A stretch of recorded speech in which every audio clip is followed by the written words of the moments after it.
मध्यरात्रीच्या सुमारास घरात शिरलेल्या चोरट्यांनी चालकावर वार करून त्याची हत्या केली। घरातील दागिने, रोख रक्कम, किमती वस्तू लुटून नेल्या। प्रथमदर्शनी हा दरोडा असल्याचे दिसून येत आहे। वारजे पोलिसांनी केलेल्या तपासात हा दरोडा केवळ बनाव असून अनैतिक संबंधातून पत्नीनेच बॉयफ्रेंडच्या मदतीने हत्या केल्याचं समोर आलंय। वारजे पोलिसांनी पत्नी आणि बॉयफ्रेंडला ताब्यात घेतलंय। अमोल निवंगुणे असं खून झालेल्याचं नाव आहे। अमोल निवंगुणे हे एका खासगी वाहनावर चालक म्हणून काम करत होते। त्यांना 3 मुली आणि पत्नी असा परिवार आहे। याबाबत वारजे पोलिसांनी दिलेल्या माहितीनुसार मध्यरात्री 1 वाजण्याच्या सुमारास निवंगुणे यांच्या घराचा दरवाजा कोणीतरी वाजवला।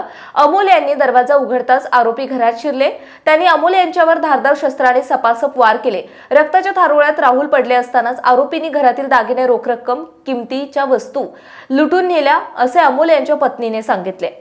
पुण्याच्या पूर्व भागातील 1938 पासून ग्राहकांना गुणवत्ता व सेवेची हमी असलेले अग्रवाल स्वीट्स म्हणजे नुसती परंपरा नाही तर चोखंदळ खवयांसाठी मेजवानी आहे। स्वर्गीय मुन्नालाल अग्रवाल यांच्या प्रदीर्घ वारसा सांभाळत अग्रवाल कुटुंबियांनी स्वीट्समध्ये ग्राहकांची गरज ओळखून अस्सल तुपातील पदार्थ आणि तत्पर सेवेचा वारसा जपत फूड क्षेत्रात नाव